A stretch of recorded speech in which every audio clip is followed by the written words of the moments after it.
C'est une roue qui est arrivée à un bien mauvais moment, coincée entre la S22 et la Masters. À cause de ça, la Bigold Hero n'a pas fait autant de bruit que Bigold aurait voulu. Aujourd'hui, je vous fais une petite présentation rapide de la Bigold Hero iTorque. Mon nom c'est Zachary, bienvenue à Avec pas de main.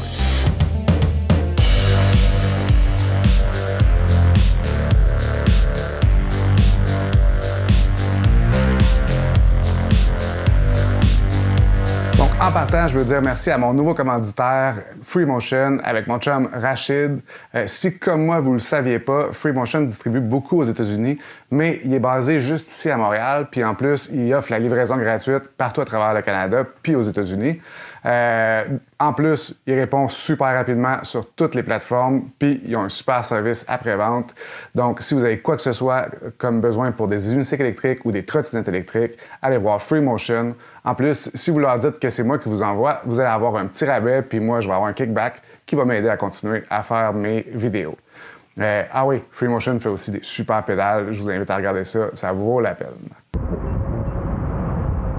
Bigold, la compagnie autrefois connue sous le nom de Gotway, avait pas trop bien réussi son entrée dans le monde des unicycles électriques avec suspension quand ils ont lancé la EX fin 2020, début 2021.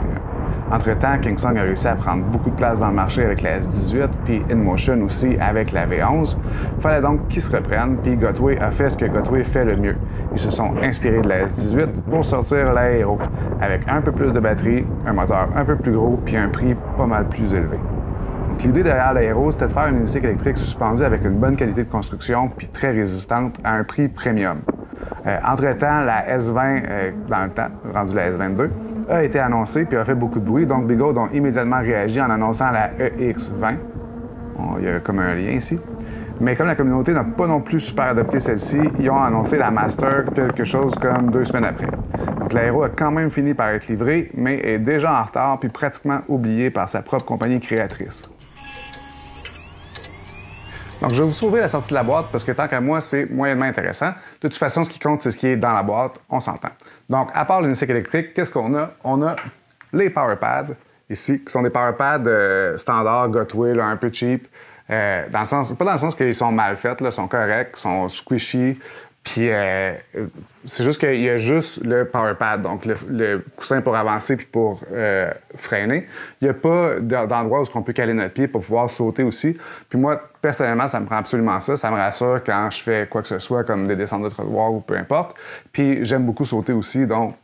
En tout cas, moi, ce que j'ai fait, c'est que j'ai complètement pas utilisé ça. Je l'ai remplacé par une belle plaque de plexiglas que j'ai remplie de velcro pour pouvoir mettre des pads normales. Mais sachez que si vous voulez les utiliser, il y a du collant double face à l'arrière, puis il y a juste un endroit où vous pouvez le mettre. Donc, vous le mettez à cet endroit-là, puis c'est réglé. À part de ça, on a un chargeur 100 volts, 3 ampères. Donc, c'est pas un chargeur rapide, définitivement. Donc, comme c'est un 1800 Wh, le Hero, ça nous fait 6 heures à peu près pour remplir complètement la batterie de 0 à 100. Si vous voulez, par exemple, vous pouvez toujours en brancher 2 et puis vous pouvez vous rendre jusqu'à 8 ampères pour le remplir. À ce moment-là, ça irait plus comme à genre 2 heures. À part de ça, il n'y avait même pas, moi, de pompe dans la boîte. Donc, j'ai acheté une petite pompe comme ça, une pompe à suspension chez Decathlon. C'est la Between 940. Donc, ça va jusqu'à 300 PSI. C'est de meilleure qualité que ce qu'on trouve de toute façon avec les EUC. Puis, ça coûte comme 30$, là, fait que ça vaut la peine. Puis, c'est tout ce qu'il y avait dans la boîte.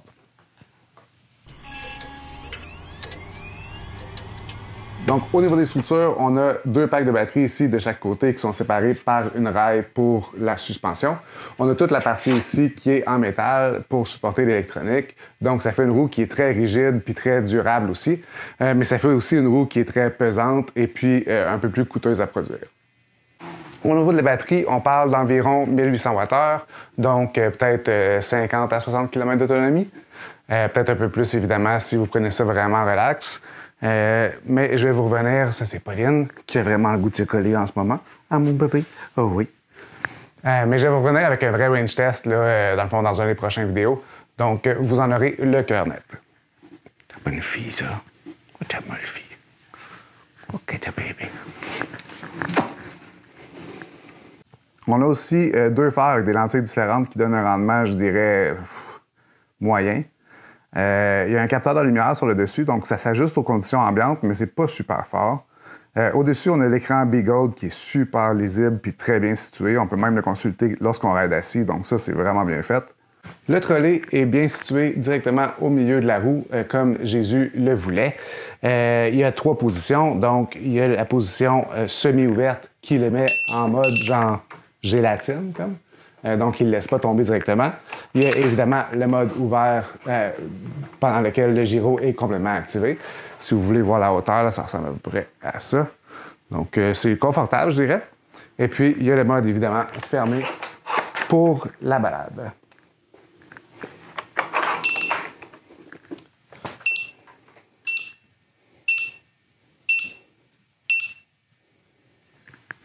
Ici, il y a une petite sortie de speaker.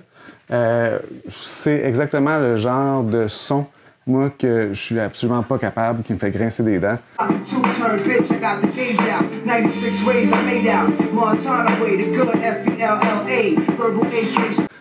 Donc, I guess c'est peut-être mieux que rien. Le pneu, c'est un CST C186 35P de taille 2,75 par 14, donc c'est une taille standard. C'est un pneu hors route avec un profil très carré, encore une fois.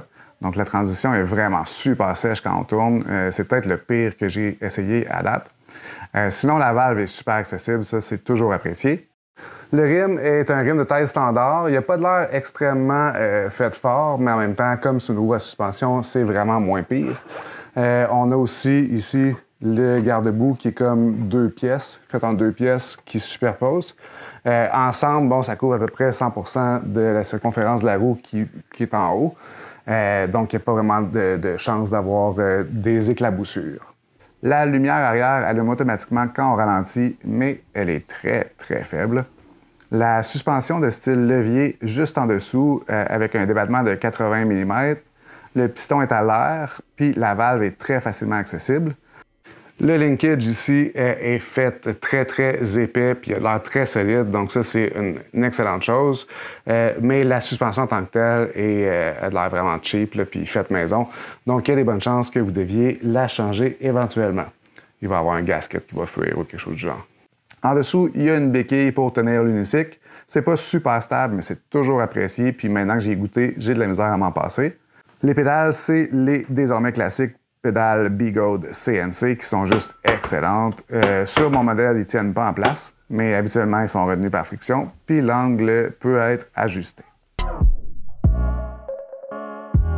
Donc voilà pour la petite présentation rapide. Dites-moi dans les commentaires si c'est une roue qui vous intéresse. Je vais vous revenir bientôt avec une vidéo plus complète sur les reviews, les performances. Il manque juste quelques petits tournages à faire pour ça. Et puis, si vous êtes toujours là, je vous invite à liker puis à vous abonner à mon channel. C'est la meilleure façon de supporter les YouTubers que vous aimez. Je vous remercie de votre attention et je vous souhaite une excellente journée.